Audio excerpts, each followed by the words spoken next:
Amén. Gloria a Dios. Bueno, vamos a continuar en la serie Una vida bendecida. Y en la noche de hoy vamos a compartir bajo el tema los padecimientos del discípulo. Obviamente entendemos que es el discípulo de Cristo.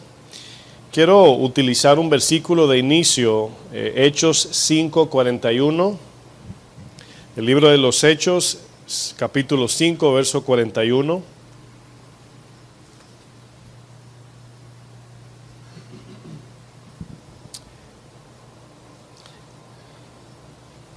El contexto de lo que vamos a leer es la parte donde apresan a Pedro y a Juan, lo llevan a la cárcel. Allí lo azotan, ¿verdad? Lo llevan a la cárcel y todo eso, lo juzgan. Allí es donde aparece, ¿verdad? Donde sale el fariseo Gamaliel.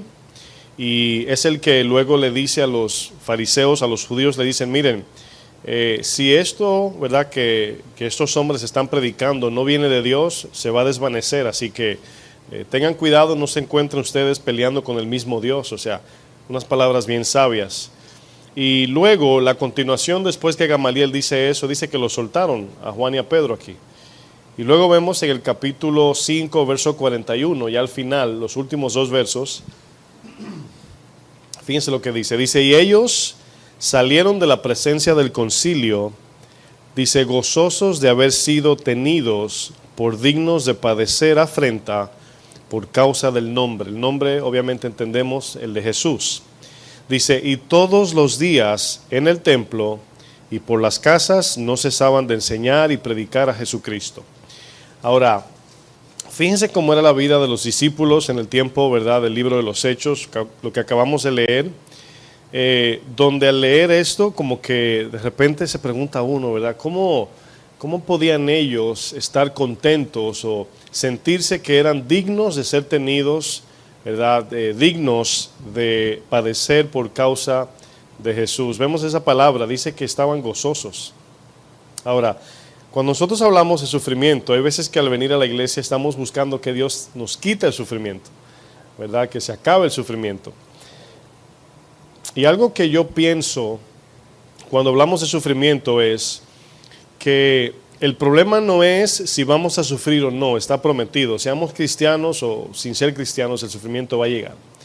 Yo pienso que hemos quitado de vista que cuando leemos la Biblia, cuando habla de sufrir, padecer por causa del Evangelio, de la justicia de Cristo, no hemos confiado que en el sufrimiento recibiremos la capacidad para sufrir.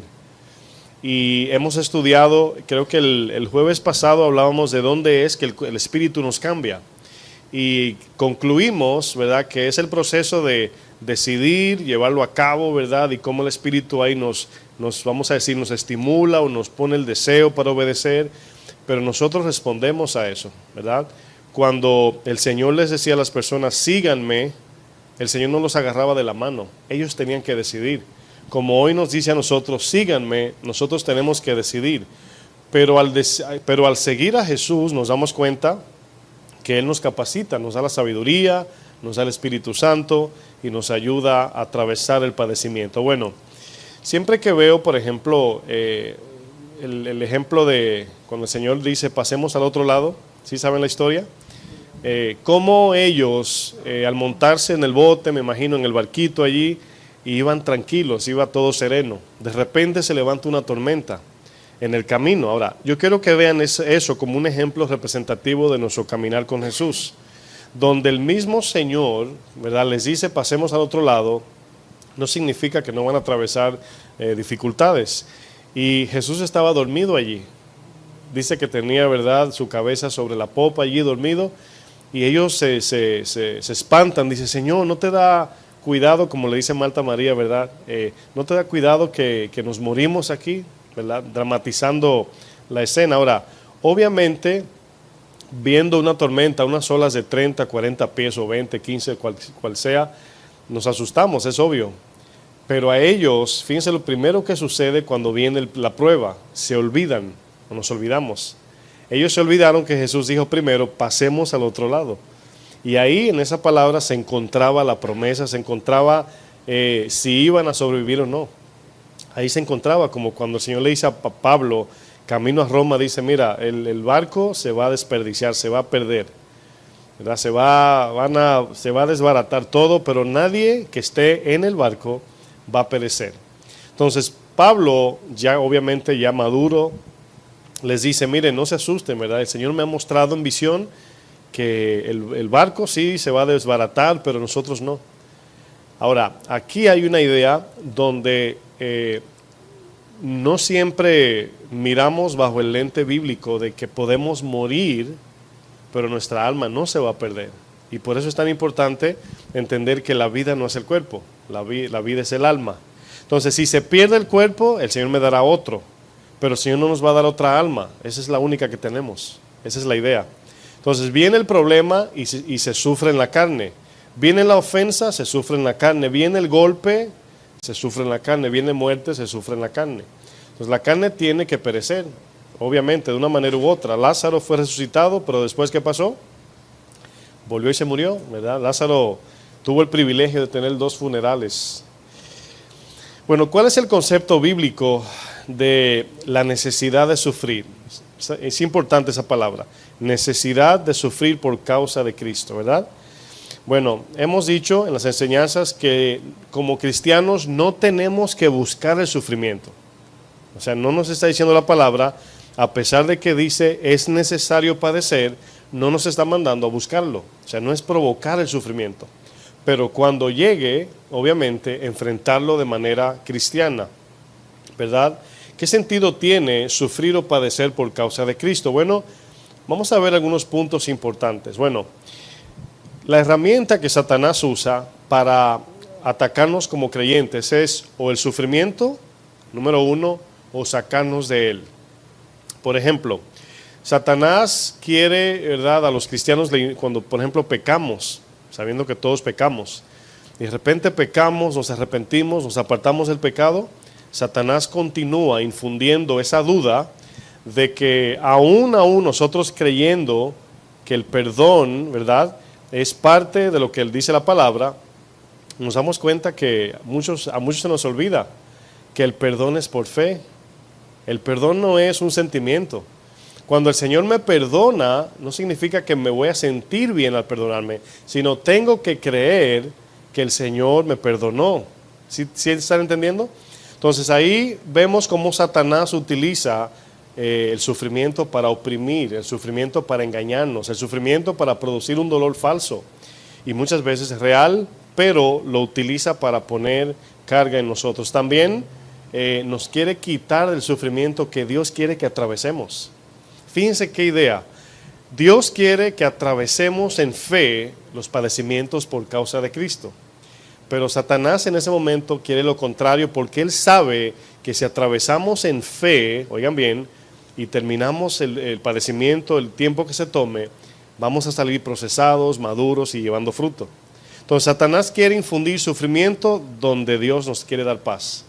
Pero cuando Dios permite un sufrimiento, Satanás te quiere acomodar. Satanás se le llama en la Biblia el adversario, todo contra Dios, anticristo. Entonces todo lo que Dios tiene como plan y propósito, Satanás lo invierte. Por esa razón vemos el mundo boca abajo, ¿verdad? Como hablamos en la serie de los domingos. Otro punto, ¿verdad?, viendo el sufrimiento bajo el lente bíblico es, el sufrimiento es el único medio de convencer al mundo del amor genuino de Dios. En Queens ayer hablaba, utilizando este ejemplo, si alguien te da un plato de comida, ¿verdad?, cualquiera puede hacer eso. Tú no tienes que ser cristiano para dar un plato de comida. Pero cuando alguien te ofende y tú lo perdonas y lo amas, ¿verdad?, no todo el mundo puede hacer eso. Cuando alguien, por ejemplo, vemos una historia que compartía de una mujer africana con su esposo que era pastor, le llamaban conferencista, siempre paraba viajando, y un día se va de viajes y cuando vuelve a su casa se da cuenta que hay 5 niños que no son sus hijos, que están en la casa. Y obviamente, ¿verdad?, son cristianos y se imaginaba que la mamá, la esposa en este caso, le estaba dando de comer. Y se hizo de noche y le dice a su esposa, mi amor, ya envía los niños a sus hogares ya, porque es peligroso de noche. Y él le dijo, no, ellos están en su casa. Y en ese momento él dice, ¿cómo? Dice, sí, ellos no tienen dónde vivir. O sea, no lo voy a dejar en la calle, los voy a adoptar. Entonces, ellos tenían como 2 o 3, serían 8. Otro día se fue a otra conferencia y cuando vuelve encontró 16. Y así sucesivamente llegaron a 500 niños. Bueno, el punto es que por causa del evangelio a esta mujer fueron a agredirla y le dieron un disparo en la cabeza. Ella quedó en coma. El esposo, cuando llegó del viaje, la encontró en el suelo con la sangre en el suelo y bien, bien triste. Pero bueno, ella sobrevivió. Este horror llegó a oídos de la reina Isabel. Y ella mandó a que se le diese la ciudadanía a ellos y se fueran a vivir a Inglaterra en este caso. Bueno, el punto es que cuando se le presenta la oferta, para ellos o para cualquier africano eso es una buena noticia, ciudadanía en Inglaterra. Ella dijo que no, porque le preguntó al esposo, ¿quién se va a quedar con los niños? ¿Quién los va a amar como yo lo amo? Ahora, imagínese la mujer marcada por el disparo, el cual estuvo a punto de morir, pero en el momento que se la pusieron fácil, fíjense, Satanás, vamos a pensar, le dio la oferta, Dios lo permitió ver qué ella iba a hacer, pero ella dijo, no, yo no me quiero ir de aquí nos quedamos aunque nos maten. Ahora, fíjense que si esta mujer no está dispuesta a padecer, ¿cómo manifiesta el amor de Dios? Ella hubiese dicho, me voy a Inglaterra a vivir y quizás oímos la historia y decimos, qué bueno, ¿verdad? Se lo merece. Pero su historia se hace más importante por lo que ella hizo, se quedó, arriesgó su vida. Entonces el sufrimiento, obviamente, cuando vemos lo que la Biblia dice, es necesario padecer por causa de Cristo. Nos damos cuenta que el mundo sabe que somos cristianos cuando estamos a punto de padecer por causa del Evangelio. Otro punto importante de sufrir, significa aplicar justicia a un mundo lleno de maldad, ¿verdad? Y la explicación de eso la podemos usar cuando pensamos en la política, por ejemplo. Cuando algún político sale de su casa pobre y va a la universidad y se gradúa de abogado y quiere entrar a la política, quiere entrar a poner orden, pero se encuentra con miles de políticos que han edificado su vida sobre la corrupción. El dinero que hacen es sobre corrupción. Entonces, cuando alguien viene a querer corregir, se va a encontrar con un problema y sucede con nosotros igual. Cuando queremos implementar la justicia de Dios a un mundo caído, vamos a encontrar dificultades, conflictos, contradicciones, guerra, nos vamos a encontrar de frente. Otro punto es el carácter. El cristiano no desarrolla carácter sin sufrir. Si no sufrimos, si no padecemos, imposiblemente vamos a desarrollar nuestro carácter igual que el de Cristo. Bueno, cuando aplicamos justicia a todos, normalmente esperamos como que la gente sea complaciente, bondadosa, amable, cuando tú haces algo bueno en este mundo. Pero nos encontramos que no es así, la realidad es otra. Nos encontramos que cuando venimos de parte de Dios, le estamos ofreciendo a la gente vida eterna, paz, gozo de Dios, ¿verdad? Servir a Dios, al Dios de toda la tierra. La gente no entiende eso. A veces pensamos de manera ingenua que la gente va a abrazar eso. Y no, la gente lo va a rechazar. Si no le interesan a Dios, lo va a rechazar. Hay cosas que debemos ya entender, como por ejemplo, ¿qué pasa si puyamos a un toro con un palo filoso en una pierna de atrás? ¿Qué usted cree que va a hacer? Le va a tirar una patada, ¿sí o no? Es una naturaleza. Si usted le agarra la cola a un perro que usted no conoce, ¿qué le va a hacer? Lo va a morder. Entonces, de igual modo, cuando queremos aplicar la justicia de Dios a un mundo caído, la respuesta del mundo no va a ser justicia. Va a ser en maldad, va a ser enojo. Y aunque lo quieran hacer bien, no van a poder porque no tienen a Cristo. Y hasta que no lo acepten, no van a poder responder de igual modo. Vamos a 1 de Pedro 4. Johnny, ¿tienes Biblia?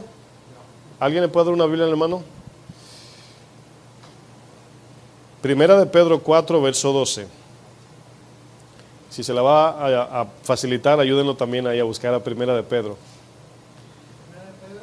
4, 12. Hermano Johnny, ese es vecino mío de edificio, vive aquí cerquita. Está de visita aquí. 1 de Pedro 4, verso 12. Ahora, imagínese qué usted piensa cuando alguien que está pasando por un momento difícil en su vida, sufrimiento, ¿verdad? Y ese sufrimiento es una puerta abierta a la salvación. ¿Cómo le predicas el Evangelio a alguien que está sufriendo, a alguien que no conoce de Cristo? ¿Qué le dices? ¿Qué esperanza le das? Porque obviamente si te haces una herida en la mano y el doctor, ya humanamente sabemos que vamos a sufrir, pero es para sanidad. Y entendemos que el doctor te va a decir, mira, para poder sanarte te tengo que dar puntos y te tengo que abrir o qué sé yo. Pero sabemos, estamos intercambiando un dolor por otro dolor, para sanidad. Esa es la idea. La pregunta aquí es, ¿cómo se lo explicamos al mundo? Porque la tendencia es nosotros diluir el mensaje para que no se ofenda a la gente. Esa es la tendencia, no queremos que la gente se asuste. Entonces hay que aquí, obviamente de entrada, no le vamos a decir, bueno, ven para que sufras con Jesús. Pero explicamos que obviamente al venir a Jesús y recibir la salvación, las cosas no van a ser color de rosa. Ese fue el tema de Queens ayer, ¿verdad? Las ideas erróneas al seguir a Jesús.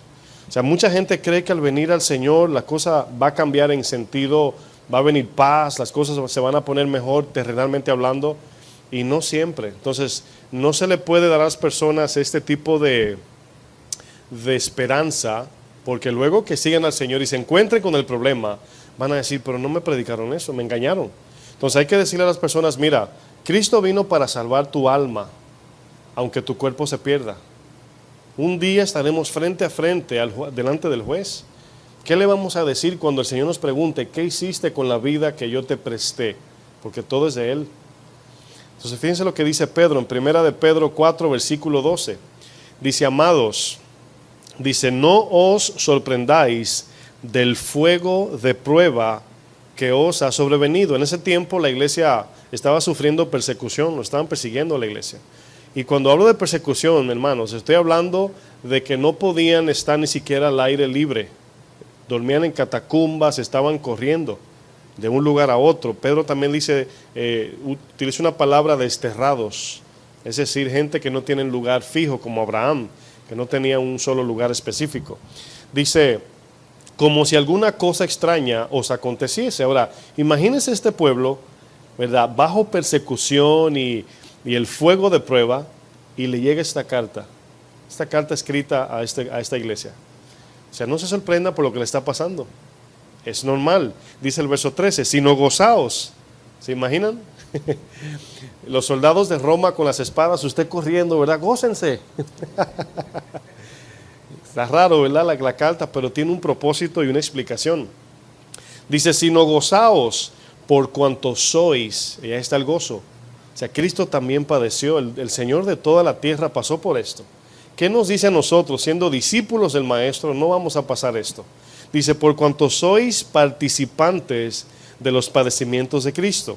Dice, para que también, y aquí viene la promesa, en la revelación de su gloria, es decir, en su venida, cuando Él venga a buscar su iglesia, dice, os gocéis con gran alegría. Wow, ¿se imaginan ese alivio ese día? Después de, miren, le voy a decir esto. A medida que crezcamos en madurez, nuestro corazón va a crecer en sufrimiento. Porque mientras este mundo avanza, oigan bien, la maldad se va a ver más y más. Y si usted tiene ya un corazón conforme al de Cristo, ya usted sufre todo lo que se ve en el mundo. Los abusos, como la gente vive, la ofensa a Dios, ya no se respeta la imagen de Dios. Imagínense. Entonces, obviamente, ese dolor sobre la iglesia va a crecer, sobre el cristiano. Porque a usted le duele a lo que le duele a quien usted ama, ¿verdad?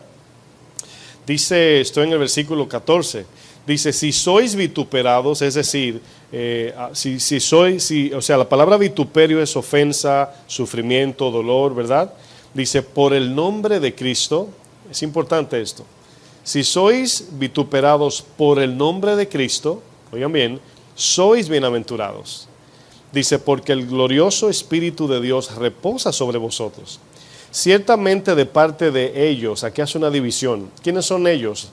Aquí ellos son los que la Biblia le llaman los del mundo, los que no tienen fe en Jesús, los que no viven conforme a su palabra. Dice, Él es blasfemado. ¿Por qué es blasfemado? Por la manera en cómo ellos viven y cómo ellos ven a Dios. Dice, pero por vosotros los creyentes, ¿qué es? Es glorificado. Dice, así que ninguno de vosotros padezca, y aquí hace la separación.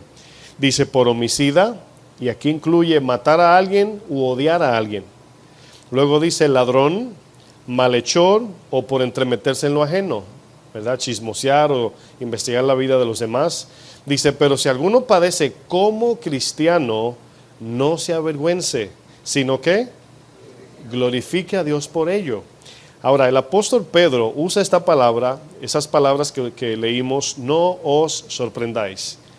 Ahora, no es lo primero que viene a nuestro corazón cuando viene un problema. Wow, Señor, ¿y por qué? La pregunta, ¿y por qué yo?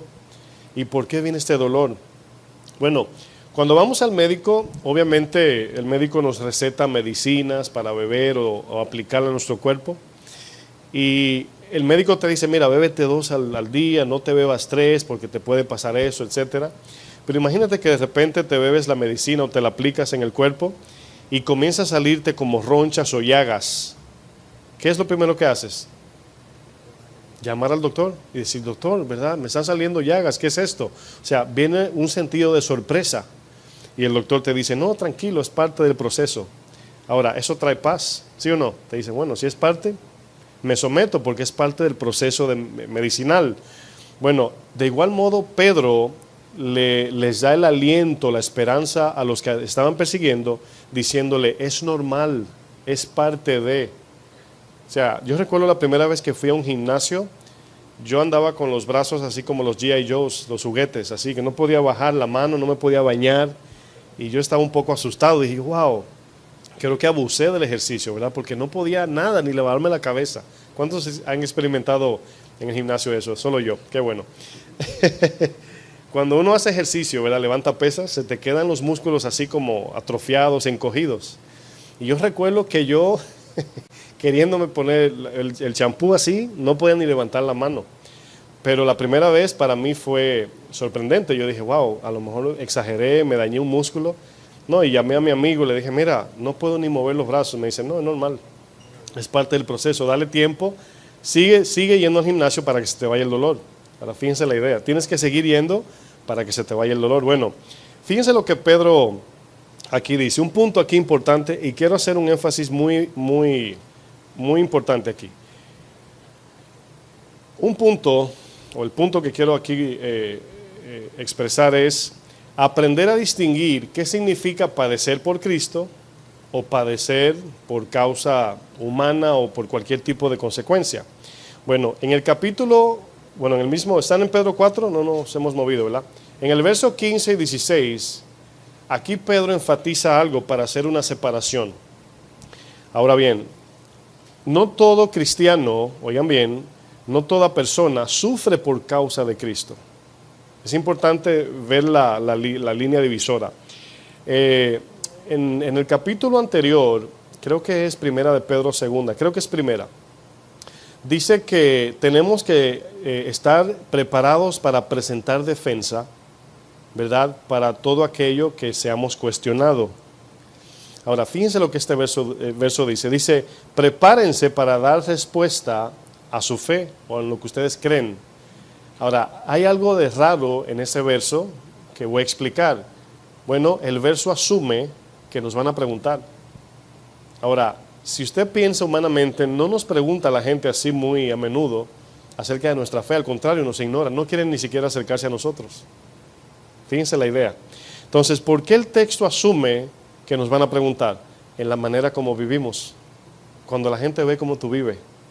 Dice que por esa causa la gente se te va a acercar y va a tener curiosidad de tu estilo de vida.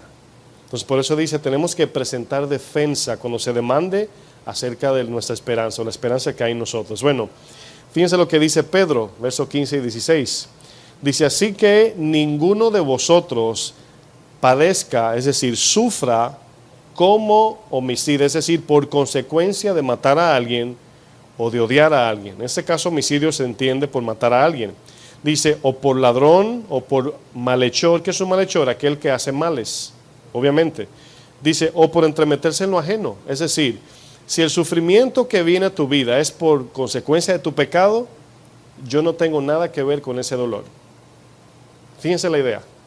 Si tú estás sufriendo por pecar, Dios no tiene que ver nada con ese tipo de sufrimiento. Ahora bien, aquí es donde a veces como creyentes viene un problema, porque ya traemos arrastrando problemas por consecuencia y tenemos que sumarle ahora el sufrimiento por causa de Cristo. Esto hace un peso muy pesado, entiéndase, valga la redundancia, se pone muy difícil ahora, porque ahora yo estoy sufriendo por cosas que son mi culpa, no de Dios.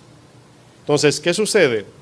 Que cuando venimos a la iglesia y leemos esto, viene frustración. Dicen, no, yo lo que quiero es que me quiten el peso, no que me pongan más. Y ahí es donde está el conflicto. Y aquí obviamente Pedro en el verso 16 dice, pero si alguno padece como cristiano, no se avergüence. Dice, si no, glorifique a Dios por ello. ¿Sí pueden ver la línea divisora? Entonces, no siempre nosotros sufrimos por causa del Evangelio. Bueno, corremos el peligro de creer que ya siendo cristianos o antes de ser cristiano, todo lo que sufrimos es por causa de Cristo. O yo veo personas, mucha gente dentro de la iglesia y fuera de la iglesia, cuando algo le va mal, inmediatamente dice, todo obra para bien. ¿Verdad? Y eso no es bíblico. O algunos dicen, no, la palabra dice que hay que padecer.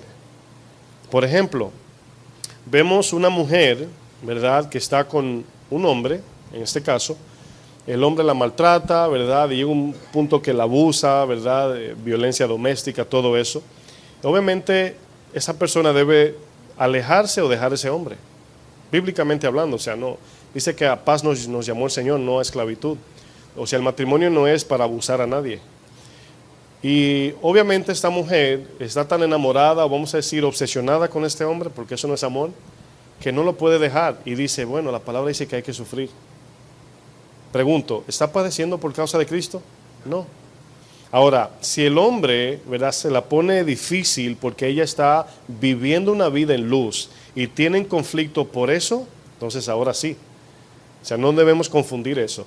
Si yo como un empleado, imaginemos que trabajo en Walmart y soy negligente en mi trabajo y mi jefe está constantemente hablándome, ¿usted cree que es sabio yo decir, Señor, dame paciencia, ¿verdad? O decir, los cristianos así sufren por causa de Cristo. No, yo no estoy sufriendo por causa de Cristo, estoy sufriendo por mi negligencia.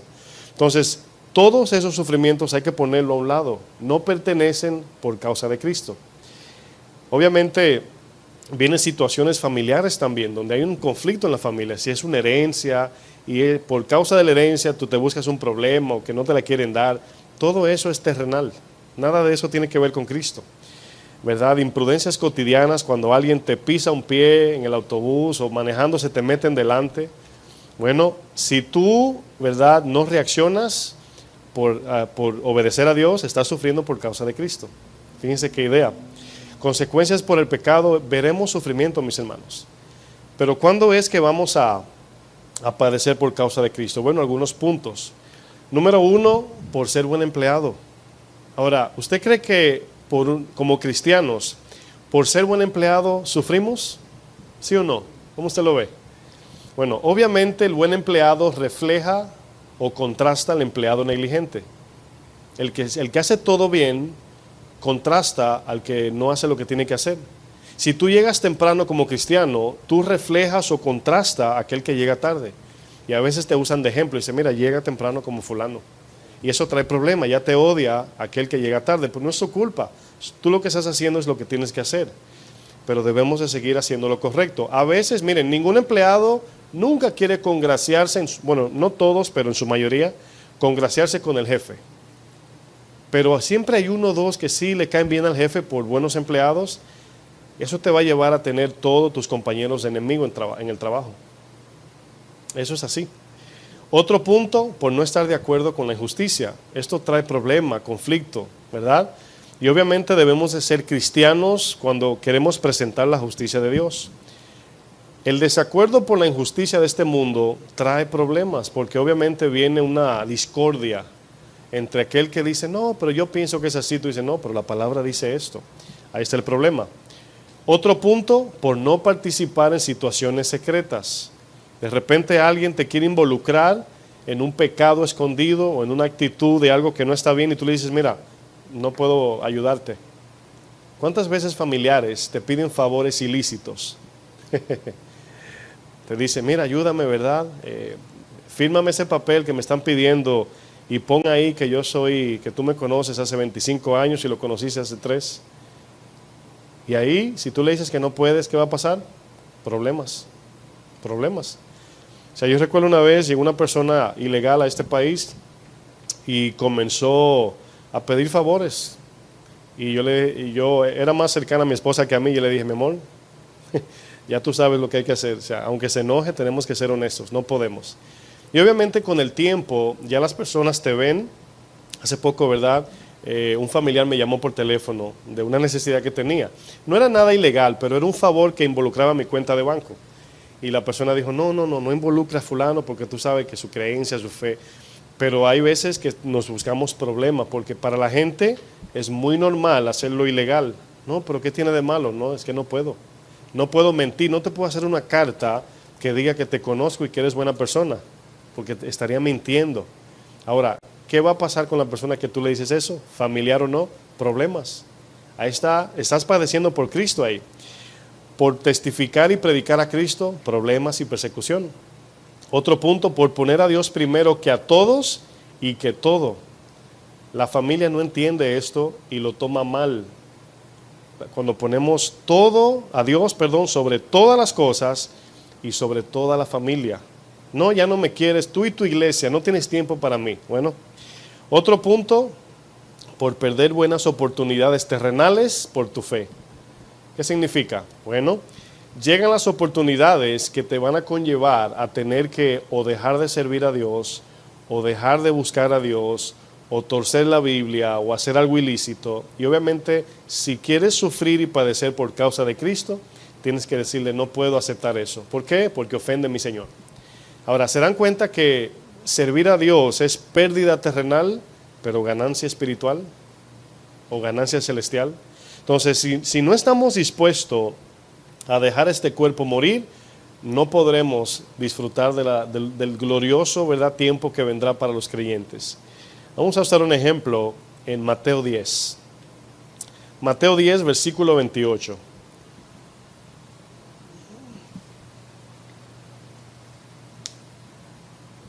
Al final vamos a ver un poco algunas aplicaciones de cómo ver, cómo tratar o cómo manejar los padecimientos que enfrentamos cada día. Mateo 10, verso 28. En la clase pasada o en la antes pasada, no recuerdo si puse la imagen de los tres, del espíritu, el alma y el cuerpo, o el cuerpo, el alma y el espíritu, explicaba que el sufrimiento, ¿verdad?, o el padecimiento es en la carne. Obviamente no es, el alma sufre por el amor a lo carnal, pero mientras somos santificados, vamos muriendo a ese deseo. Por eso dice Colosenses, morir, hacer morir lo terrenal. Entonces, cuando morimos al deseo terrenal, ya el alma no se duele tanto, aunque sí la carne. De repente, si tú, por ejemplo, dices, no, hay cosas que ya mi corazón no sigue, ya no le interesa. Pero si te dan un golpe, sí lo sientes.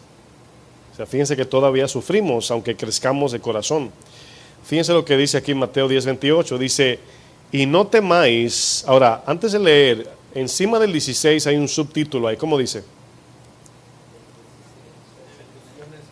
Persecuciones venideras. De ahí comienza, usted lo puede leer en su casa, ahí comienza la lista de la persecución y el sufrimiento. Dice el 28, dice, y no temáis a los que matan el cuerpo. Ahora fíjense en lo que dice aquí Mateo, no le tengan miedo a los que lo pueden matar. Ahora, hay dos maneras de matar a una persona en el sentido bíblico. Por ejemplo, vamos a ver más abajo cuando el Señor dice el que quiera salvar su vida, ¿verdad? Alguien te puede matar tu dignidad o puede matar tu vida, tu cuerpo físico. Las dos traen miedo. Nadie quiere perder su dignidad y tampoco nadie quiere morir. Es normal. Pero cuando el Señor en su palabra nos habla de la esperanza eterna, esas cosas quedan en segundo término. Si no ponemos la esperanza en lo eterno, esas cosas serán lo primero y lo más importante.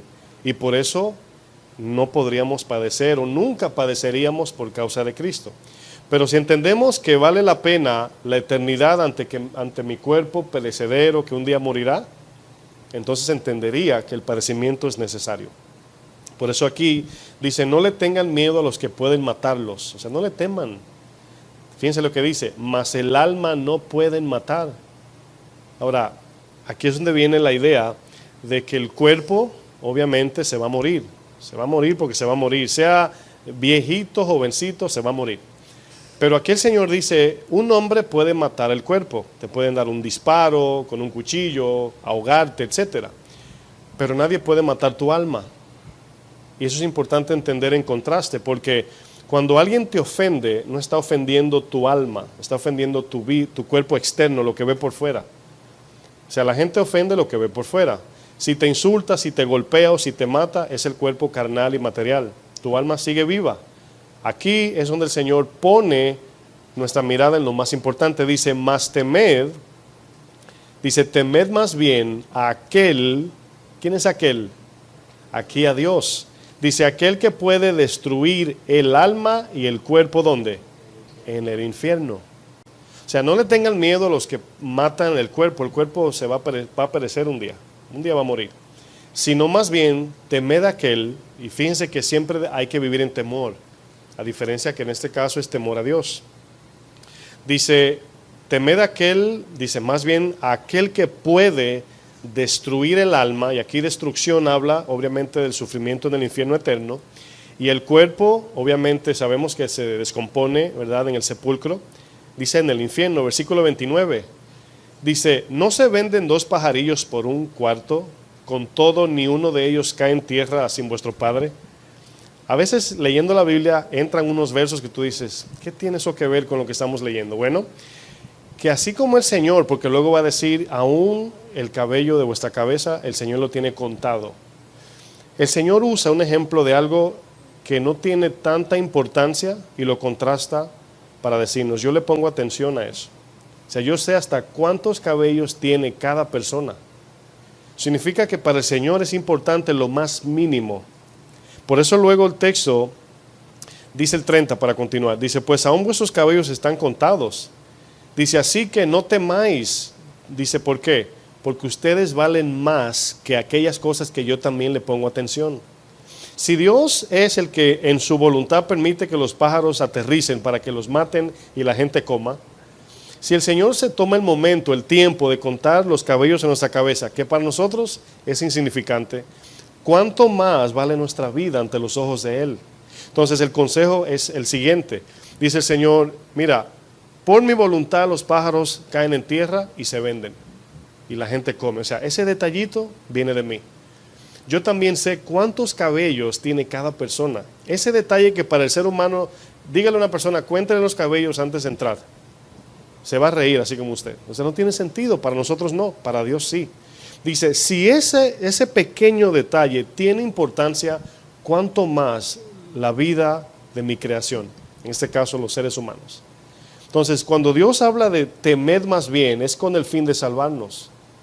O sea, si cuidamos nuestra carne o cuerpo terrenal, perderemos nuestra alma. Fíjense la inversión aquí. Si le ponemos más atención en querer salvar nuestra vida aquí, perderemos nuestra alma. Pero si negamos nuestro cuerpo terrenal, lo entregamos en sufrimiento, salvaremos nuestra alma si lo hacemos por causa de Cristo. ¿Sí entendieron? El verso 32 dice, a cualquiera pues que me confiese delante de los hombres, yo también le confesaré delante de mi Padre que está en los cielos. Y a cualquiera que me niegue delante de los hombres, yo también le negaré delante de mi Padre que está en los cielos. ¿Por qué viene esta parte ahora? Porque confesar a Cristo en ese tiempo costaba la vida. Fíjense la idea. Hoy, tu reputación. Si dices que eres cristiano, quizás te cueste tu reputación. Por eso dije que podemos matar la dignidad o matar literalmente a alguien. Ser cristiano ahora, obviamente, es algo muy bajo ya. Ya no es como antes que tú decías, mira, fulano es pastor, y la gente decía, oh, pastor, mis respetos. No, ya. Ya un cristiano es un problema en la sociedad, porque está en contra de la vagamundería, como dicen en mi país, del desenfreno mundial, y la gente ya no lo ve como gente de Dios ya, porque no me dejan hacer lo que yo quiero. ¿Sí están aquí? Bueno, aquí el Señor tiene la intención, mis amados, compasivo de salvar, de amar, de vida eterna. Y nos está hablando una verdad que puede que en el momento nos duela, pero es con el fin de salvar nuestras almas. Y por eso dice, si me niegas, es decir, si no vives una vida cristiana públicamente, que todos la vean, es una manera de negar al Señor. Hay gente que le da vergüenza decir que son cristianos porque obviamente la sociedad es anticristiana y te vas a buscar de enemigo a la gente. Entonces por eso el Señor está aquí hablando, el que me niegue, yo lo negaré. Dice el 34, y aquí nos dice algo importante. Dice, no penséis que he venido para traer paz a la tierra. Dice, no he venido para traer paz sino espada, ¿verdad? Y explicábamos ayer, en este mismo verso que usé en Queens, de que la razón por qué Jesús dice esto es porque Jesús no vino a traer problemas, pero queriendo aplicar su justicia se va a encontrar con problemas. Ese es el punto aquí. Al querer presentar a Cristo de manera genuina, bien, como dice la Biblia, te vas a buscar un problema. Por eso es que hay tantas denominaciones dentro de la iglesia cristiana tan diferentes. Porque algunos dicen, no, pero no se puede hablar del infierno porque la gente se asusta. O sí, entonces el doctor no debe decirle a la gente que tienen cáncer para que no se asusten. No, mis amados, es parte del amor de Dios que nos alerta, nos despierta para arrepentirnos y seguirle a Él. Es parte del amor de Dios. Si un padre no le dice lo que el hijo puede pasar para salvarlo, no lo ama. Y aquí vemos el Señor diciendo, yo no he venido a traer paz. O sea, mi venida no va a traer paz, al contrario, Él fue crucificado. Imagínense, queriendo traer la paz, lo crucificaron. Dice el 35, porque he venido para poner en disensión al hombre contra su padre. O sea, el creer en Jesús produce esto, sin uno querer. No es que Jesús lo hizo a propósito, no. El hecho de seguir a Jesús, no todos van a creer. Dice, y a poner en disensión al hombre contra su padre, a la hija contra su madre. Dice, y a la nuera contra su suegra. Bueno, antes de Cristo ya eso estaba en proceso, ¿verdad? La suegra siempre buscando problemas ahí. 36, y los enemigos del hombre serán los de su casa. Dice, el que ama a padre o a madre más que a mí, no es digno de mí. El que ama a hijo o a hija más que a mí, no es digno de mí. ¿Por qué utiliza esos ejemplos? Porque al querer seguir a Jesús, hay otros negocios que nos llaman la atención, que nos atraen para abandonar el camino. Y fíjense lo que dice el 38. Y el que no toma su cruz, y la cruz representa matar tu voluntad ahí, que no es lo que tú dices, es lo que Dios dice. Dice, y sigue en pos de mí, no es digno de mí. El que haya su vida, es decir, hay personas que dicen, wow, yo amo mi vida aquí en esta tierra, ¿verdad? Y me gusta mi trabajo, mi dinero, mi ambiente, me gusta esto, lo otro. Esa es la razón de la palabra, el que haya su vida. Dice, el que haya su vida, el que se encuentra cómodo en este mundo, esa es la idea, la perderá. Fíjense lo que dice. Y el que pierde su vida por causa de mí, la hallará, es decir, encontrará la salvación. Y aquí nos damos cuenta, mis hermanos, de algo importante. Los padecimientos del mundo vienen por causa de la maldad, del pecado, pero los padecimientos hacia el cristiano vienen porque el mundo odia a Dios. Y son palabras que uno dice, wow, son pesadas, pero es verdad. Dice, si el mundo os amara, ustedes fueran del mundo, pero por cuanto no son del mundo, el mundo os aborrece. Y el mundo habla del sistema satánico, ¿verdad?, implementado en la mente de aquel que no tiene a Cristo. Mateo 5, vamos atrás al capítulo 5. Fíjense lo que dice el verso 10. ¿Cómo se llama esta serie? No, la serie Una vida bendecida, ¿verdad? Y yo sé que cuando uno pone ese tema de primero, la gente dice, por fin el pastor va a hablar de dinero y prosperidad y viajes a la luna. Y aquí ustedes pensarían, ¿pero qué tiene de bendición sufrir? Bueno, Jesús lo dijo en Mateo 5, verso 10. ¿Cuál es la primera palabra? Bienaventurado. Significa sumamente bendecido. Léalo en ese sentido. Sumamente bendecido es el que padece por causa de la justicia. Ahora, siempre que vemos a Jesús diciendo gócense por el sufrimiento o bendecido eres, la bendición no es el sufrimiento, sino la causa. Porque a veces decimos, bueno, no es una bendición sufrir, pero por causa de Cristo lo convierte en una bendición. Por eso dice por causa de la justicia. Y fíjense lo que dice, porque de ellos es el reino de los cielos. Ahora, miren hacia arriba, donde más dice, de ellos es el reino de los cielos. Ahí mismo en el capítulo, desde el 10 para atrás, o sea, en cuenta regresiva. el verso 3. ¿Cómo dice? Porque de ellos es el reino de los cielos. Ahora, la palabra dice, más primeramente buscad el reino de Dios o el reino de los cielos, ¿verdad? Y su justicia. Bueno, esa palabra reino, no, a lo mejor en nuestra mente viene un rey sentado en un trono con sus séquitos y corona de oro y todo eso, y sí, pero bíblicamente no significa eso, significa gobierno. Reino significa gobierno. Por ejemplo, Romanos 6 dice, no reine el pecado en vuestros cuerpos mortales, ¿verdad? Reinar significa no gobierne. Entonces, cuando decimos porque de ellos es el reino, podemos decir porque de la iglesia es el reino de Dios. Es decir, Dios le ha dado a la iglesia su gobierno. ¿Para que gobernemos dónde? En la tierra, obviamente. Cristo se fue, dice me voy, por tanto, ¿verdad? Dice toda potestad me es dada, etcétera, y de hacer discípulos a la iglesia. Entonces, en el verso 10 dice, bienaventurados los que padecen persecución por causa de la justicia, porque de ellos es el gobierno de Dios. Ellos gobiernan en la tierra de parte de Dios. Ahora, este gobierno, fíjense la idea,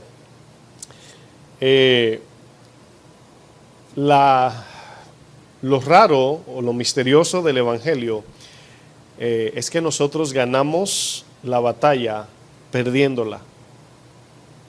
Así gana el cristiano la batalla, perdiéndola. ¿Cómo? Me explico. Cuando alguien te quiere agredir en pleito y tú te rindes ante los ojos de este mundo, perdiste la pelea, eres un cobarde, ¿sí o no? Pero delante de los ojos de Dios ganaste la batalla. Entonces nosotros los creyentes ganamos la batalla de la fe perdiendo al mundo, o sea, perdiendo a los ataques del mundo. Si te dan en la cara, la palabra dice dale la otra mejilla. Entonces fíjense que si tú levantas la mano, a lo mejor noqueas al que te dio y ganaste en el mundo, pero perdiste para con Dios. Entonces, para yo poder agradar a Dios, me tengo que tragar mi ego y aguantar mi galletón, dirían en mi país, y quedarme callado. Pero eso es si yo quiero agradar a Dios. La demostración de que yo quiero agradar a Dios es lo que yo hago en el padecimiento, en la ofensa o en la prueba. Ahora, voy a hablar claro de la capacidad de aguantar el galletón, porque esto no se trata de valentía, luego lo voy a explicar. Dice el verso 11, bienaventurados sois cuando por mi causa, ¿se dan cuenta que nunca queda fuera por justicia, por mi causa, por Cristo? Dice, por mi causa os vituperen y os persigan. Ahora, quiero que vean lo siguiente. El hombre, el ser humano que no es creyente, que no es cristiano, ¿verdad? Simplemente sufre por causa del pecado de Adán. Es decir, las imprudencias y las imperfecciones de los seres humanos nos ofendemos humanamente, fuera de Cristo. Pero el padecimiento que viene al creyente, cristianamente hablando, viene directamente de la mente de Satanás, con un plan de distorsionar la gloria de Dios, hacernos caer, sacarnos del camino. Dice la Biblia que Satanás controla todo el mundo. Dice, y no toca a los cristianos. Así dice. El maligno no toca a los creyentes. Pero fíjense lo que dice luego.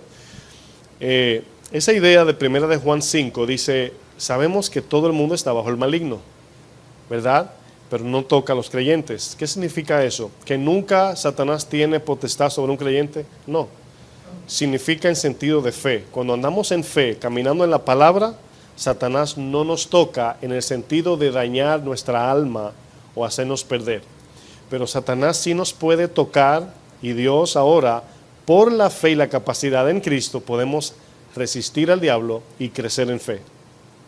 Ahora, fíjense la diferencia. El Señor no va a detener a Satanás a que nos ataque. Claro, lo limita, le dice hasta aquí como a Job, ¿verdad? No lo mates, nada más hasta aquí. Pero Dios lo hace con el fin de probar nuestra fe. El Señor puede evitar la persecución, pero la fe cristiana ha crecido más en persecución que cualquier otro momento. Fíjense la idea. Entonces Dios puede detener que Satanás nos ataque, pero Dios lo permite como a Job para probar si de verdad somos genuinos cristianos. Entonces cuando viene la prueba, fíjense lo que dice el 11, bienaventurados sois cuando por mi causa os vituperen y os persigan y digan toda clase de mal contra vosotros, ¿qué dice luego? Mintiendo. Es por eso Pedro decía, no sufran o padezcan como malhechores, mentirosos, ladrones. Es decir, que el sufrimiento no sea por pecar, porque ahí no soy glorificado, soy blasfemado. Pero si tú no eres mentiroso y la gente dice que sí, tranquilo. O sea, Dios sabe que no es así, ¿verdad? Es como que digan por ahí que yo tengo 5 mujeres y salga por el Face, no, yo tranquilo, yo sé que es mentira y mi esposa también. Ahora, si tengo un amante, bueno, ahí contesto, busco la manera de tapar mi secreto. Pero es mentira, ¿verdad? Tengo 2 mujeres, sí, pero la otra es mi mamá. Bueno, 3, mi abuela. Fíjense lo que dice, hermanos, el verso 12. Gozaos y alegraos. Ahora, ¿el texto dice gócense por el sufrimiento? No, dice porque vuestro galardón es grande en los cielos. Ese porque significa por la razón del gozo. Ahora miren, cuando tú ves un corredor, un maratonista, yo he visto maratonistas que se desparraman antes de la meta, así débil así. Los he visto sangrar sus narices de tanta presión que le ponen al correr. O sea, tanta pasión y tanta entrega. Pero ellos cuando ven la meta o cuando corren, están contentos de lo que están haciendo, pensando en el trofeo, en el campeonato, en el ser campeón, primer lugar.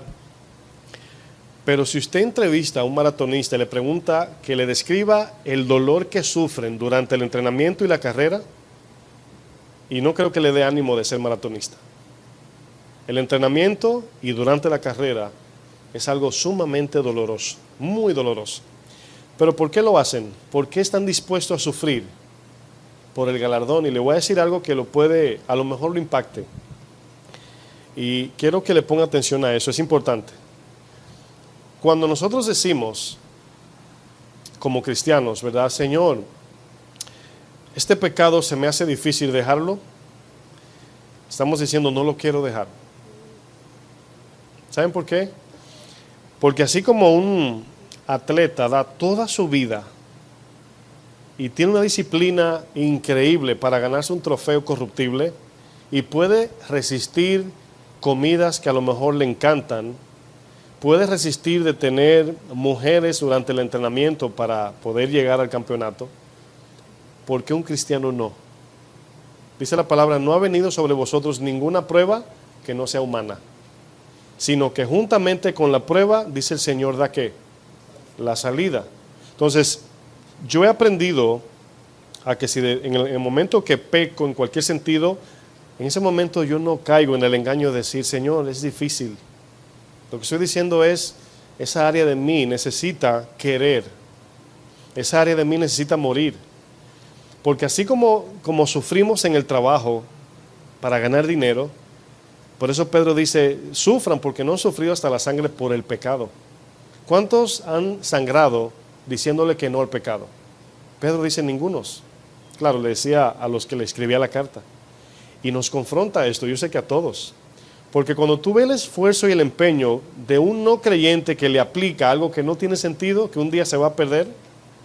Imagínate, yo tengo un trofeo de segundo lugar de un corredor y me lo dio a mí, está en mi casa. ¿Por qué digo esto? Porque él seguro, no me imagino el dineral que gastó para ganar ese campeonato y luego me manda por FedEx el trofeo. O sea, ¿quién daría su alma así? ¿Quién me enviaría su alma por FedEx? No. O sea, Pablo dice, esto es una corona corruptible. Y Pablo dice, corred de tal manera que la obtengáis. Ahora, ahí nos confronta, porque nos podemos quejar del camino cristiano, pero si ponemos en la balanza el esfuerzo que ponemos en el trabajo, ¿usted cree que es igual que en el camino? No le estoy diciendo que me digan amén, solamente piense. ¿Le ponemos el mismo empeño que le ponemos al trabajo secular, al camino cristiano?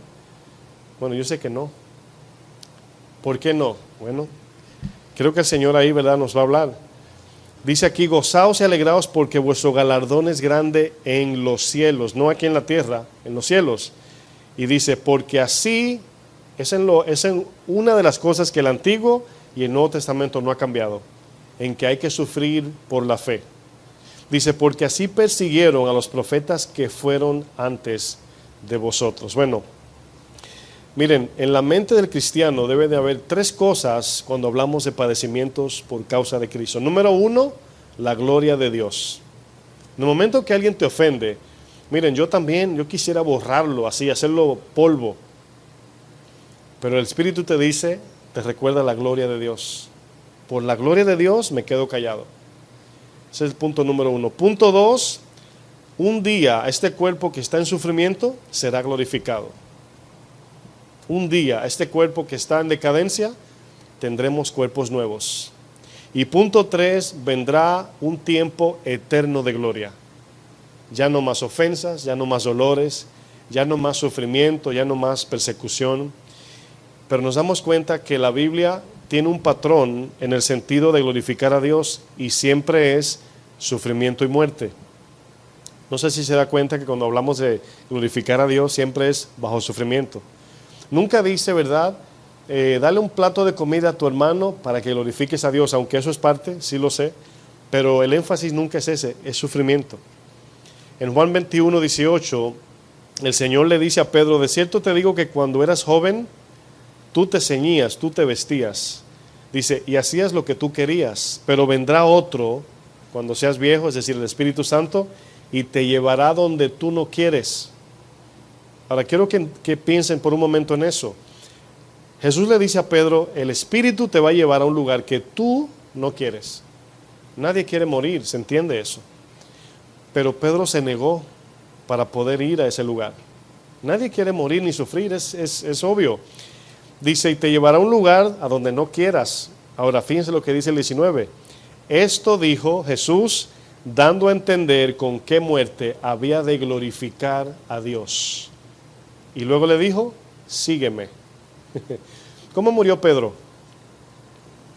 Crucificado, ¿y en qué manera? Cabizbajo. ¿Verdad? Dijo, según la historia dice que dijo que no es digno morir como su Señor. Bueno, fíjense, el que estaba más cerca del Señor Jesús, Pedro, murió crucificado. Jesús dice, si yo siendo maestro, ¿verdad? O si a mí me dijeron Belcebú, si al padre de familia le dicen Belcebú, ¿cómo le van a llamar a los hijos? Belcebucitos. Belcebucitos, o sea, lo van a odiar. Miren, ¿usted no cree que es irónico que a veces el mundo, como los fariseos, vieron al diablo en Jesús, siendo Jesús Dios creador? Fíjense el engaño. Vieron a Satanás en Jesús, le llamaron Belcebú, siendo Jesús el Dios de toda la tierra. Ahora, Satanás es el que infunde este tipo de ideas y llevaron a Jesús hasta la cruz porque estaba en su mente ofendiendo a Dios. Bueno, hoy no es la excepción de que nos van a perseguir. Quiero utilizar 3 puntos acerca de nuestra percepción ante el sufrimiento. Eso es muy importante. 3 puntos, ¿verdad?, que tenemos que tener cuidado porque esto nos controlan al padecer. Punto número 1. Al pensar en padecer por Cristo, podemos ser dominados por, número 1, el miedo. Ahora, ¿cuántos sienten miedo cuando hablamos de persecución, de que nos van a matar por su causa? Levante su mano si usted tiene miedo cuando oye eso. Yo sí tengo miedo. A mí me da miedo escucharlo. Ahora bien, fíjense la idea. Nos abruma el temor y la incertidumbre de lo que va a suceder. Si yo les pregunto, ¿cómo van a morir? ¿Qué me dicen? Nadie sabe. Ni yo tampoco, nadie. ¿Verdad? Nadie sabe. Ni aún Pedro, aún diciéndole eso, sabía cómo iba a morir. Bueno, esto habla de la falta de fe y confianza y amor en Dios cuando tenemos ese miedo. Ahora, obviamente, yo dije que tengo miedo al escucharlo, pero ese miedo debe ser canalizado en la fe. Tengo que tener confianza en Dios, ¿verdad? ¿Y cuántos de ustedes han tenido pensamientos de que lo van a matar cristianamente? ¿Cuántos han planeado, meditado en ese día? Seriamente, yo también, yo a veces digo, a lo mejor predicando me dan un tiro. Yo he dicho eso. A Johnny presinándose. Yo digo, ay, no sé. A lo mejor me dan un tiro, viene alguien y me, qué sé yo no sé, pero yo no estoy siendo pesimista, estoy diciendo, me tengo que preparar. Mi mente está preparándose, no es que estoy preparado, a lo mejor no sé. Yo sé que el Señor me va a ayudar si me sucede algo así, pero viene un temor humano. Pero el miedo yo lo canalizo confiando en Dios, yo confío que Él me va a ayudar. Ahora, fíjense, no estoy diciendo que el miedo es bueno, es malo tener miedo. Pero el miedo bíblico, repito para no confundirlos, debemos tener temor de Dios, por eso leímos Mateo 10, no temáis los que matan el cuerpo, sino temor de Dios. El temor a Dios quita el temor al hombre. No podemos temer a Dios y a los hombres, es imposible. Tememos a Dios y ese temor mata el temor de hombres. Bueno, punto 2, valentía. Ahora, recuérdense lo que dije, podemos ser influenciados por miedo al pensar en el padecimiento por causa de Jesús, o podemos cometer el error de pensar que debemos de ser valientes, y no se trata de valentía. Nuestra posición no es de valientes. Tenemos el ejemplo de Pedro cuando sacó la espada. Pedro, ¿qué fue en ese momento? Valiente, pero el Señor lo reprendió, le dijo: Pedro, si esa es la manera en que vamos a predicar la justicia, para eso llamo a mis ángeles, 36,000 ángeles, yo los llamo y llegan. Pero yo les dije que no vengan, que no. Entonces no es la valentía. La palabra nos enseña que en Hechos 1:8, no tienen que buscarlo, dice el Señor: y recibiréis poder cuando haya venido sobre vosotros el Espíritu Santo. Y luego vemos que el verso nos enseña que el poder para poder sufrir viene aún de Dios, para poder soportar. ¿Se acuerdan lo que leímos de Pedro en Juan 21? Dice: vendrá otro y te llevará. El Espíritu nos va a llevar a la muerte. El Espíritu nos va a dar el deseo de morir. Pero tenemos que negarnos y hacer la voluntad de Dios. Por eso Jesús le dijo a Pedro: y te llevará donde tú no quieres. Y el punto 3 es vanagloria, ¿verdad? Es posible que al pensar en la otra mejilla, sentirnos más espirituales porque ya hemos experimentado ese tipo de cosas. Y es un peligro. Ni el miedo, ni la valentía, ni la vanagloria es la actitud correcta para enfrentar los padecimientos de Cristo. La vanagloria es gloriarnos por lo que hago para Dios. Y en 1 Corintios 13 dice que aún si das tu cuerpo para ser quemado y no tienes amor, dice el verso, nada eres. Entonces nos damos cuenta que ni el miedo nos ayuda a enfrentar los padecimientos, ni la valentía, pero mucho menos la gloria, la autogloria o la vanagloria. Los hombres, y eso es un dicho que les quiero compartir, los hombres, entiéndase todo ser humano, siempre darán su vida por su Dios. Entiéndase Dios de toda la creación o el Dios del mundo. El hombre dará su vida siempre por su Dios. Puede ser el dinero, puede ser su fama, puede ser todo en lo que el hombre confía, es su Dios. Donde el hombre pone su corazón en confianza, ese es su Dios. Si a ti te ponen en una balanza perder a Dios o perder tu trabajo, tu vida, todo, es como sabemos quién es nuestro Dios. Entonces todo ser humano siempre dará su vida por su Dios. Ahora la pregunta es, ¿cuál es nuestro Dios? Aquí es una pregunta importante. Vamos a Santiago 1, verso 2 y 3. Santiago 1, 2, 3.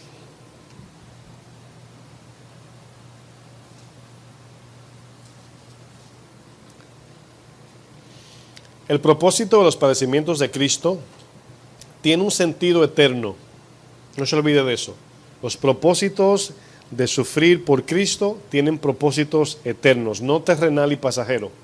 Es decir, si tú minimizas la ofensa, por ejemplo, algo que viene a tu vida como una ofensa, lo minimizas a un problema terrenal, te vas a involucrar en eso y lo vas a querer resolver a tu manera.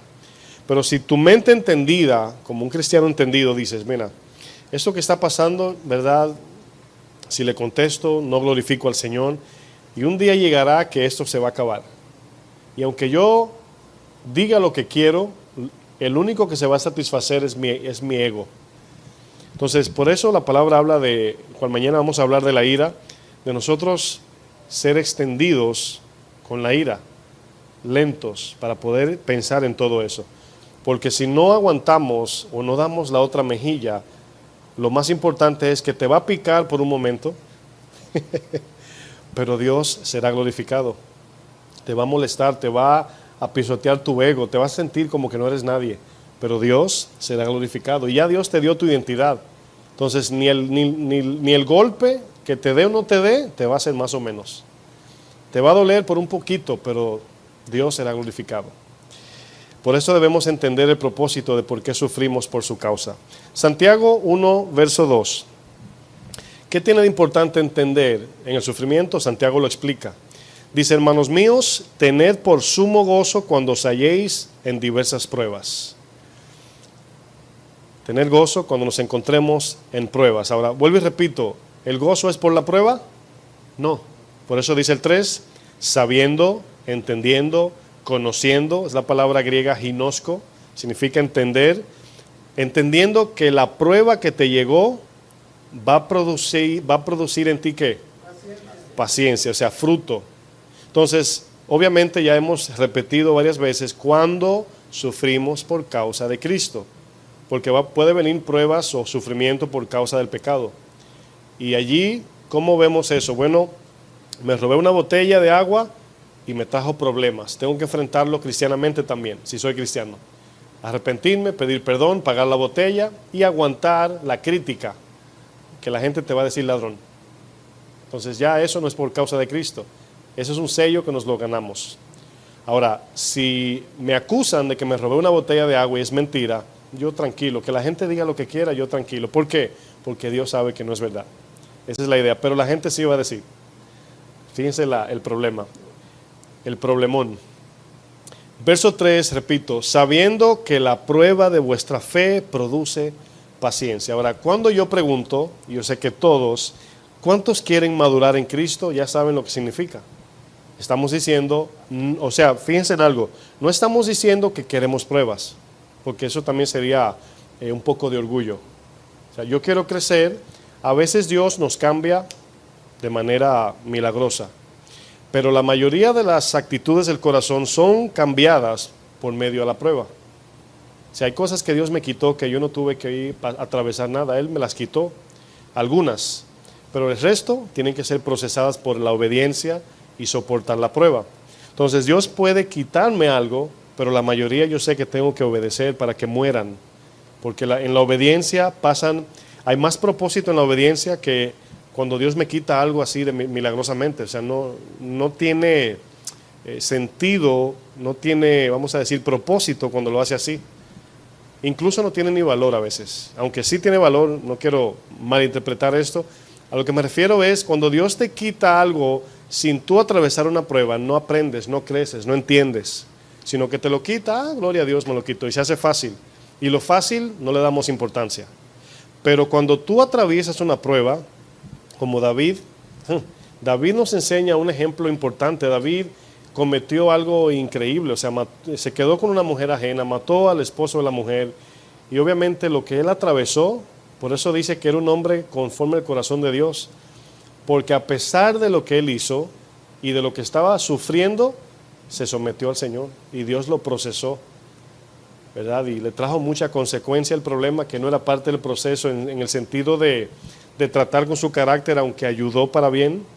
O sea, su hija la violaron, su hijo murió, no llegó a hacer el tabernáculo, fueron consecuencias. En el caso de Moisés tuvo un trato en Egipto, fuera de Egipto, ¿verdad? En el desierto. Pero cuando Moisés se enoja, ¿verdad? Que no entró a la tierra prometida, eso fue una consecuencia. Entonces debemos de aprender a distinguir entre consecuencia y propósito. ¿A dónde se va nuestra mente cuando viene un problema que nosotros no provocamos? Cristianamente hablando. Pedro dice, no se sorprendan. Es una prueba que Dios ha permitido que llegue a tu puerta. Entonces ahí la vemos, tenemos personas que quisiésemos como que Dios la desaparezca de nuestra vida, y Dios te dice, no, está ahí para tratar con una área de tu corazón. Entonces todo tiene un propósito. Vamos a volver a 1 de Pedro 4.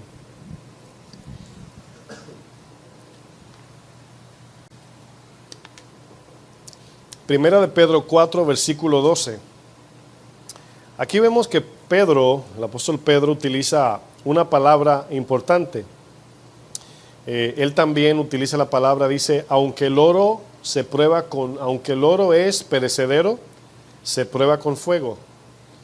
Ahora, nosotros, y aquí hay un ejemplo, increíblemente no se refiere al infierno, pero fíjense la idea, que el alma, ¿verdad?, que va al infierno no se puede desgastar, desaparecer, porque el alma es eterna.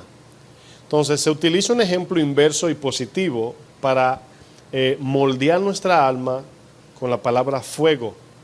El Señor envía su fuego, por así decir. Entonces el fuego puede en la Biblia significarse juicio, pero también trato de Dios. Si somos de madera, el fuego viene como juicio. Si somos de oro, el fuego viene como ayuda, porque el oro se purifica con fuego.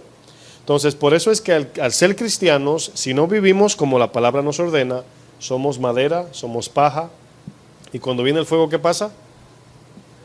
Obviamente nos quemamos, y no hay proceso allí, nos consume el fuego. Pero si estamos en la fe, es decir, en Cristo, y cuando piensen en oro, piensen en la cobertura de Cristo. Estamos confiados en Él, escondidos en Él, y viene el fuego y le da el fuego al oro. Nosotros no somos el oro, sino Cristo. Entonces, cuando vivo en obediencia, viene la prueba y el fuego me purifica. Entonces, fíjense que Pedro también dice, no se sorprendan cuando venga la prueba de fuego. Ahora, piense usted cuando usted se quema instantáneamente con la estufa de su casa, ¿verdad? ¿Cómo usted reacciona ante un segundito de experimentar fuego? Entonces aquí mismo vemos un ejemplo. Siempre que yo hablo de prueba de fuego, me acuerdo de Sadrach, Mesach y Abednego, donde ellos tenían un concepto muy maduro de Dios, donde decían, mira, el Señor tiene poder para salvarnos. El rey Nabucodonosor, porque ellos no adoraron la estatua, lo que los amenazó con meterlo al horno. Y no dictó sentencia seguido, sino que fueron probados. Él les dijo, si se postran, los voy a librar del fuego que vamos a subir 7 veces más caliente. Le decía el rey Nabucodonosor. Ellos le dijeron, mira, sabemos que Dios nos puede librar del fuego, pero si nos metes en el horno y aunque Dios no nos libre, vamos a ser fiel a Dios. Ahora piensen un momento en esa actitud de ellos. Porque podemos a veces obedecer pensando en que Dios va a responder como yo quiero. Ellos dijeron, aunque no me salve. Pero ellos sabían o tenían puesta su fe. Hebreos 11 dice, por la fe muchos fueron aserrajados, muertos, perseguidos, quemados, etc. Y entraron con una mentalidad de fe a pesar de lo que pase.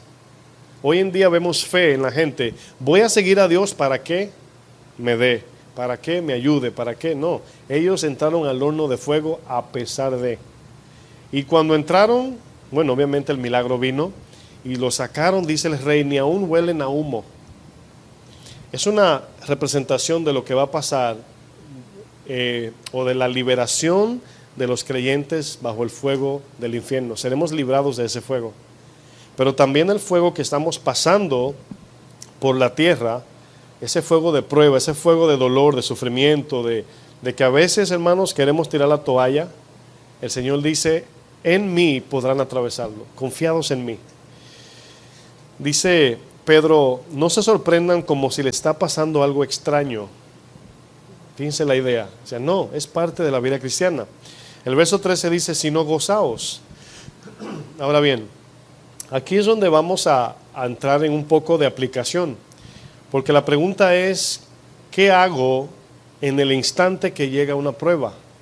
Bueno, aquí voy en orden. Si no eres nacido de nuevo en Cristo, no vas a poder. No importa que digas en el nombre de Dios, de Jesús, no importa. Tienes que nacer de nuevo primero, arrepentirte y nacer de nuevo. Eso es lo primero. En el nuevo nacimiento hemos estudiado que obviamente, ¿qué nos da el Señor? ¿Su qué? Su Espíritu, ¿verdad? Su Espíritu Santo. Bueno, ahora el Espíritu Santo es el que nos da la capacidad de querer negarnos. Como le dijo a Pedro, vendrá otro y te llevará donde tú no quieres. Pero ya Pedro se negó para seguir a Cristo. Nos dará la capacidad para negarnos, nos recordará en el momento de la prueba. Dice, a muchos de ustedes lo van a perseguir y a matar, y no se preocupen por lo que van a decir, porque en la misma hora vendrá palabra de Dios para que digan lo que tienen que decir. Obviamente ese texto lo malinterpretan y dicen, no estudies la Biblia y predica que Dios te dará palabra. No, se está refiriendo en la hora de la prueba. Porque como no sabemos qué tipo de prueba nos espera, ¿cómo nos vamos a preparar? ¿Para qué? Si Dios te dice, mira, un ejemplo, ¿verdad? Jesús va a morir decapitado. ¿Qué tú harías en este tiempo? ¿A mirar videos de YouTube, a ver cómo decapitan personas? No. A pedirle al Señor que lo ayude a aguantar.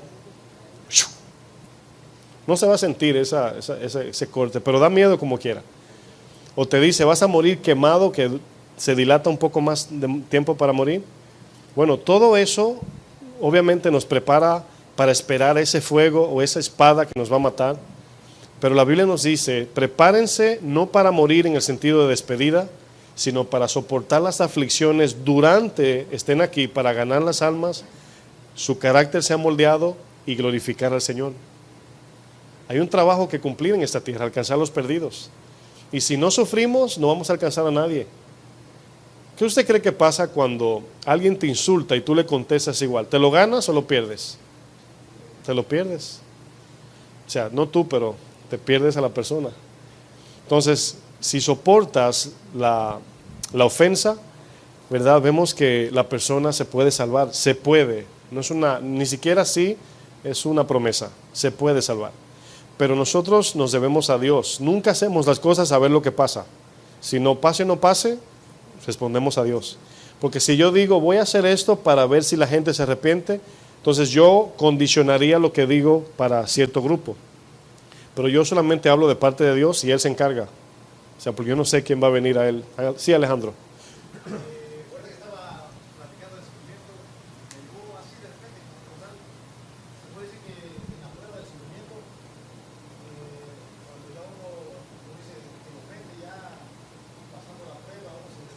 Uh-huh.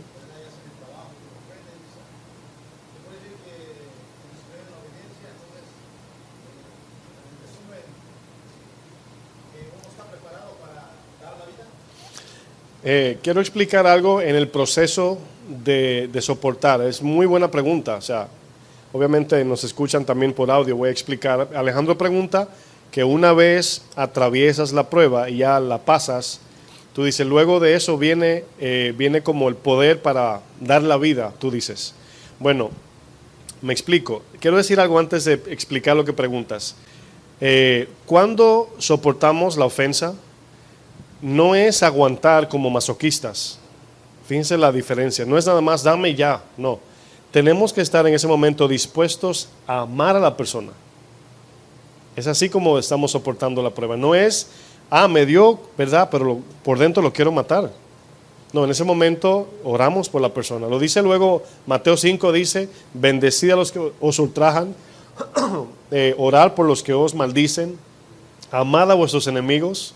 O sea, ahí está la parte que debemos de tomar en cuenta. Esa pregunta es importante porque me lleva a ese punto. Entonces, tú preguntas, ¿en qué momento entra el poder para dar la vida? Bueno, es algo que Dios no lo explica porque nos quita la mirada de la negación. Es decir, si yo pienso, usemos el ejemplo de un matrimonio, por ejemplo. Si yo me niego a todas las mujeres que no son mis esposas, ¿verdad? Quien me da la fuerza para negarme, en ese cierto sentido, es mi relación con mi esposa. O sea, no tengo otra mujer porque amo la mía. Entonces es casi simultáneo, no es algo como que aquí pasa como, ¿verdad? Sino que cuando me niego, en el paso de obediencia Dios me capacita. Si no me niego, si no digo no al mundo, Dios no puede obrar porque le estoy diciendo que no a dioses. Entiéndase, cuando no me niego, me estoy negando ¿a quién? A Dios. Pero si me niego al mundo, me estoy haciendo disponible o poniendo a la disposición del Señor. Entonces Dios mira el corazón como una vasija que Él va a llenar, el cual nos vaciamos del mundo y la dejamos limpia para Él. Así yo lo veo, esa es mi imaginación, no estoy diciendo que la Biblia lo dice así, pero así veo.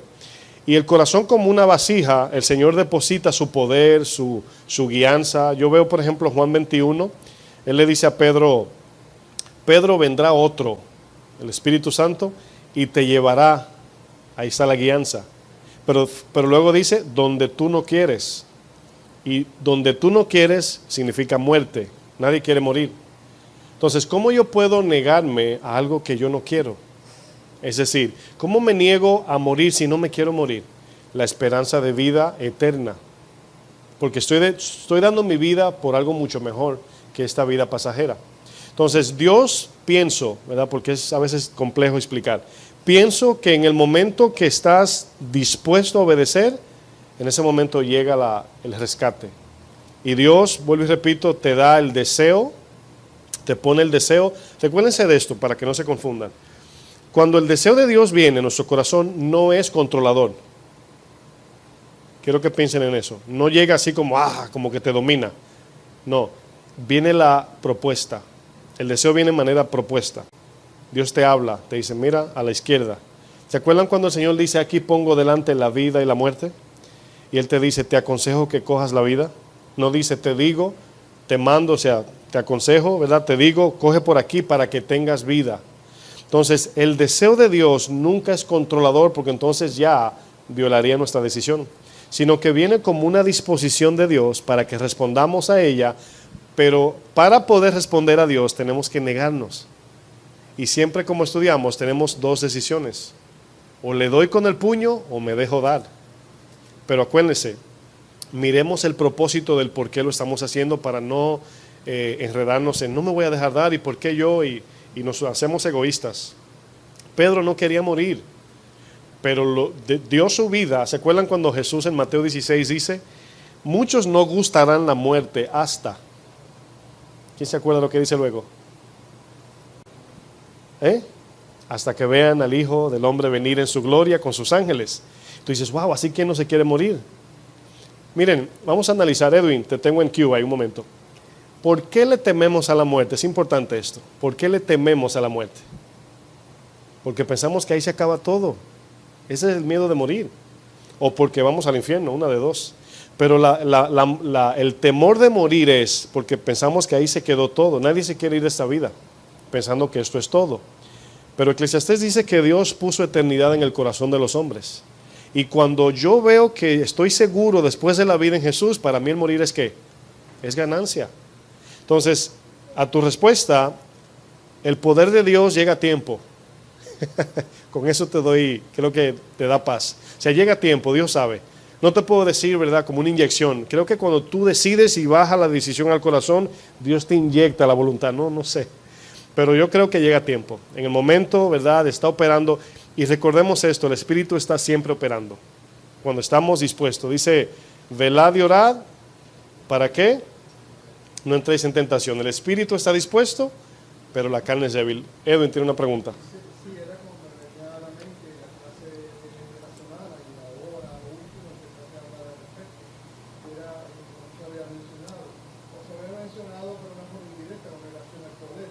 Porque en qué momento, como la clase de la semana pasada, en qué momento de la operación del Espíritu Santo. Sí. Pero aquí en medio del sufrimiento, en qué momento está operando el Espíritu Santo, o mayormente es decisión mía. Bueno, me llega a la mente, mientras tú hablabas, me llega a la mente Hechos 1:8. Debemos de confiar que el Espíritu, el Señor le dijo en Mateo 28, estaré con vosotros ¿cuándo? Los domingos, ¿verdad? Siempre. Entonces, yo pienso que no depende del Espíritu en el sentido de entro, no entro, ahora, ahorita, no. Sino va a depender de nosotros en la disposición de que Él opere, siendo guiados, dirigidos por Él. Porque Hechos dice, y recibiréis poder, y el poder ahí es la pregunta que tú dices, cuando haya venido sobre vosotros el Espíritu Santo. Y luego dice, y me seréis testigo. Entonces pienso que ese poder está siempre disponible, pensándolo mejor ya más ampliamente. Yo no creo que entra o sale, más bien, si no confiamos en fe, el Espíritu no nos puede ayudar a morir por causa de. Y yo sé que eso lleva muchas preguntas más, pero la idea es, yo pienso que si confiamos en Él, tendremos la capacidad de entrar al horno de fuego, ¿verdad?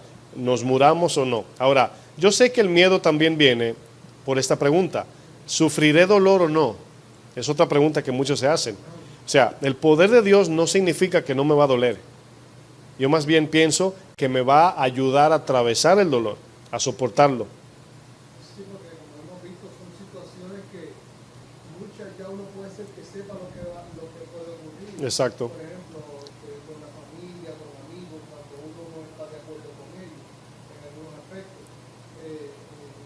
También hay situaciones que uno no las busca, que marchen solas, y uno dirá, wow, ¿cómo yo que yo hago en este momento, sino la ayuda. Algo que ayuda en la aplicación de lo que es enfrentar el padecimiento, la ofensa, lo que sea, es que voy a hablar mañana, la clase de mañana de la ira y el enojo, es el espacio en blanco, es decir, la lentitud en reaccionar. O sea, pensamos que siempre tenemos que contestar rápido o sea, como que no nos tomamos el tiempo para meditar y decir, bueno, ¿qué dice la Biblia? O pedir en oración en un segundo. Hay oraciones de un segundo, Señor, ayúdame. Dame sabiduría, dice Santiago. Dice, pero pida con fe, o sea, esperando que Dios te la dé. Entonces, Dios te va a dar sabiduría en el momento preciso del padecimiento. Por eso, Santiago claramente dice, tened por gozo cuando venga la prueba, sabiendo que si la soportas hasta el fin, llevarás fruto de paciencia. Dice, y si tienes necesidad de sabiduría, pídela. Si alguno está falto de sabiduría, ¿qué quiere decir? Hay veces que tendrás a mano la decisión, bíblicamente hablando, pero hay veces que vas a decir, wow, no sé ni qué hacer aquí. Ahora, ¿qué tenemos que hacer cuando frente a una decisión no sabemos qué hacer? ¿Qué hacemos? Nada. Esa es la respuesta, nada, hasta que venga la dirección de Dios. Ahora, sí, porque obviamente si hacemos algo vamos a desobedecer. Porque si no sé qué hacer, o sea, si no estoy seguro de que lo que voy a hacer es de Dios, ¿qué hago? Nada. Me espero. Incluso podemos a veces posponer preguntas o situaciones. Es decir, no, te estoy llamando por tal o cual situación. Y tú puedes decir, mira, me das unas horas o te puedo llamar mañana y podemos orar. O sea, no siempre hay que reaccionar al momento. Entonces, Dios siempre estará allí para darnos la capacidad, la sabiduría, la guianza, etcétera. Pero tenemos que vivir en esa fe, porque obviamente si no nos negamos, si no estamos dispuestos, como Sadrach, Mesach y Abednego, vamos a pensar en esa historia inversa. De repente ponen la estatua, ¿verdad? Y le dicen, póstrense, y si no, los vamos a quemar. Y los abruma el miedo. Y el miedo lo puede controlar al punto de que se postran por no morir, por no perder la vida. Y alguien puede justificar y decir, bueno, eran seres humanos, sí, pero el Señor no nos manda a pelear la batalla en la carne, no en la humanidad, sino en el Espíritu. Y nos va a ayudar en lo humano por el poder del Espíritu. Esa es la idea. Jesús. Como si nos preparamos para padecer, viéndolo con un propósito que el Señor nos enseña, no como creyendo de que como me va a preparar, yo voy a estar, eso me va a ayudar a mí a pasar cualquier cosa, sino entendiendo de que Dios nos va a llenar lo que nos falta, porque hay cosas que solamente Dios puede hacer que por más que nosotros nos paremos no nos puede, como el amor. Ese amor que dispuesto de yo amar al que me estaba, al que me está haciendo. Déjame cortarte un segundo. Esa palabra que tú dijiste es la más importante, el amor. Porque a veces pensando en si, por ejemplo, no estoy diciendo que ustedes fueron egoístas al preguntar, son muy importantes las dos partes, muy importantes. Pero humanamente hablando, nos metemos todos en la cubeta ahí, ¿verdad? El miedo viene siempre por el enfoque en yo. ¿Qué me va a pasar a mí si me dejo ofender? Y la palabra exacta, ¿verdad? Que mientras tú decías me llegaba a la mente también, la palabra es el amor. Nos preparamos no para soportar el dolor, sino para amar al ofensor. Eso es lo importante y qué bueno que tú lo dices. O sea, yo no digo, bueno, Señor, ayúdame a cuando me vayan a dar un golpe yo aguantar. Bueno, ¿y qué con el que te da? ¿Qué va a pasar con él? O sea, ¿cómo vas a reflejar la luz en él que te ofendió? Aunque no siempre la gente responde a salvación cuando tú haces lo que tienes que hacer. Por eso dije, lo hacemos para Dios. Pero la intención tiene que nacer en lo que Jesús dice, es el amor. Porque obviamente sí, atravesé la prueba, el que me dio aguanté, pero entonces ¿cómo fue mi actitud hacia esa persona? ¿Qué pasa si a esa persona le pasa lo mismo y muere?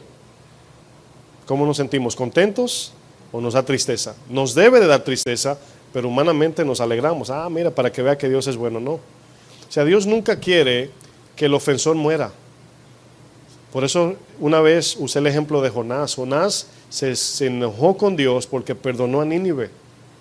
Porque él tenía ese deseo de venganza profundo en su corazón. Y es lo que nos pasa, que luego la ofensa es tan dura que no soportamos un simple perdón de Dios. Cuando digo simple me refiero que el Señor me perdonó y ya. Y al que ofendieron carga con la culpa, carga con el peso sobre los hombros. Entonces son puntos importantes, son preguntas importantes que ustedes hicieron, porque son el diario vivir, en cómo respondemos, cómo miramos a la gente. Pensemos en alguien que no te cae bien, humanamente hablando. ¿Cómo matar eso? ¿Cómo matamos eso? ¿Cómo? Bueno, en oración, ora por ellos, y en la oración Dios te sana. Deseale lo mejor y mejor que tú para que muera también el celo y la envidia. O sea, mátalo en oración, es decir, en tu mente. Entonces, la reacción humana no siempre es así como a primera instancia, no es, ¿verdad?, del amor o ayudar al prójimo. No, obviamente es ofensa, ¿verdad? Y son preguntas importantísimas. Por eso aquí nos damos cuenta que el apóstol Pedro nos prepara, porque todos los días vamos a enfrentar situaciones diferentes. Nos damos cuenta que nada más en el Espíritu Santo nosotros podemos enfrentar eso. Bueno, le puedo dar la pausa para dejar ahí ya el audio. Y si quieren, tienen más preguntas, vamos a seguir. Nos despedimos del audio, los que nos oyen por internet. Es importante lo que han preguntado.